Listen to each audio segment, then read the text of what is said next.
ini pahala dia, langkah kaki dia meninggalkan ayah ibunya maka bernilai pahala karena sudah zalim jatuhnya kan karena sudah membahayakan diri. Jadi ketika sudah membahayakan diri dan sudah di luar syariat maka tidak dilarang untuk meninggalkan ayah dan ibu. Tapi tetap sahibahuma fid dunya ma'rufa.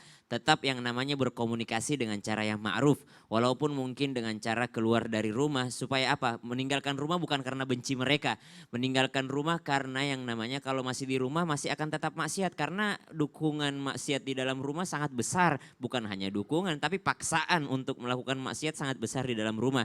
Maka kalau ditanya boleh nggak dia meninggalkan rumah? Kalau saya pribadi boleh karena sudah melanggar syariat. Ya, tapi ingat ya sahibuhuma fid dunya ma'rufa. Tetap saja untuk yang namanya berbuat baik kepada mereka. Dan ingat setiap langkah kaki yang kau lakukan untuk menghindari maksiat itu bernilai pahala di sisi Allah Subhanahu wa Masya taala. Allah. Sabar. Masya Allah ini pahalanya luar biasa beliau. Masya Allah ya. Ini dari anak muda dari Ustadz Kokolim, silakan dijawab Itu Ustadz. pengalaman pribadi Kokolim sendiri ya ketika hijrah ke agama Islam itu kan ditantang bukan keluarga saja bahkan orang tua ya kan adik kakak bahkan dari pihak om tante semuanya sudah jelas. Nah, caranya bagaimana? Contoh baginda Rasulullah ketika hijrah Rasulullah memberikan contoh walaupun fisiknya berdarah tapi hati beliau tidak pernah berdarah.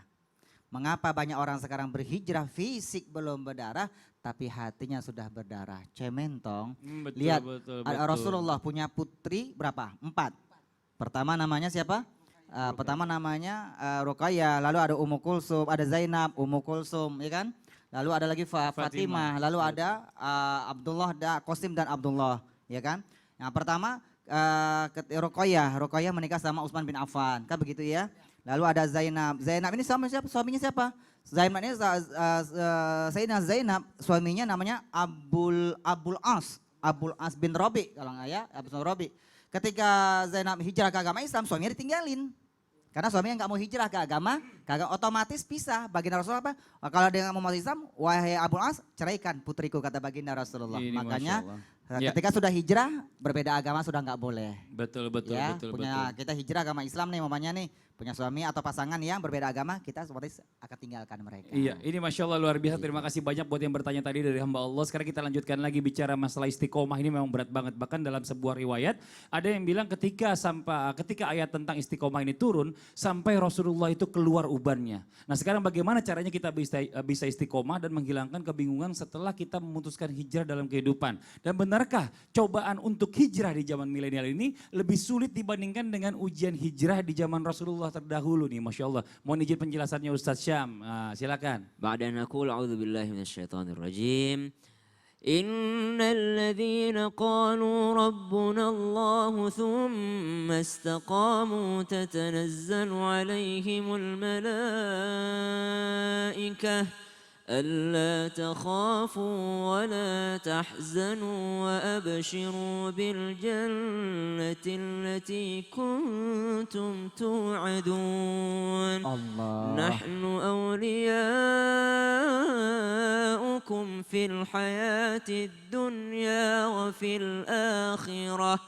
Masya Allah. Di dalam ayat ini Allah katakan dan orang-orang yang beriman kepada Allah kemudian istiqamah itu maka Allah akan berikan yang namanya jangan ragu, jangan kau khawatir, jangan sedih karena kami ini akan memberikan kabar gembira yaitu berupa surga. Jadi orang-orang yang berhijrah, orang yang istiqamah apalagi dan Allah katakan begini, nahnu auliyaukum fil hayatid dunya. Kami ini pelindung kalian ketika di dunia. Ya, di dunia bukan akhirat dulu. Wafil akhirat dan di akhirat kami aulia hukum, kami pelindung kalian. Jadi apa yang membuat kita tidak tenang ketika kita sudah istiqamah? Cuma banyak sekali ujian-ujiannya. Kalau dikatakan lebih berat ujian zaman sekarang atau zaman Rasulullah SAW, tentu saja beda. Ya, kalau zaman Rasulullah mungkin harus yang namanya ditindih batu seperti Bilal, harus yang namanya ada yang dipaksa murtad karena mau dibunuh, ada yang bahkan dibunuh anaknya di depan matanya kalau dia tidak murtad. Ya, para sahabat dahulu itu sampai-sampai pura-pura dia murtad.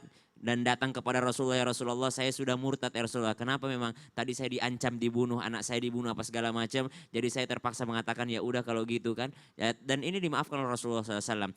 Tapi ternyata kalau dibayangkan ujian zaman sekarang modelnya lain lagi, bukan kayak gitu. Model sekarang mungkin susah dapat pekerjaan, model sekarang mungkin dikucilkan. Dan itu semua ujian-ujian ketika berhijrah. Apa yang namanya kita bisa lakukan supaya kita bisa beristiqamah? Istiqamah itu datang dari Allah. Maka mintalah kepada Allah. Yang kedua, istiqamah itu ahabul a'mali ilallahi adwamaha wa in qalla. Amal yang paling dicintai Allah itu amalan yang istiqamah meskipun dia sedikit. Jadi sedikit demi sedikit, pelan-pelan, mungkin belum bisa nutup khimarnya sampai ke dalam dadanya atau menutupi dadanya, pelan-pelan aja, nggak apa-apa dulu untuk pelajaran awal. Bukannya kami menghalalkan hijab sampai leher, tidak. Kami tidak menghalalkan, tapi kami mengatakan pelan-pelan, ada step by step misalnya kan. Kemudian sholatnya mungkin ada yang datang kepada Nabi, ya Rasulullah saya cuma mau sholat 2 kali dalam sehari. Kata Nabi, ya udah. Kata sahabat, masa cuma 2 kali ya Rasulullah? Kata Rasulullah, kalau dia sudah menikmati yang 2, dia akan jadi 5 nantinya. Jadi istiqomah itu datang dari Allah.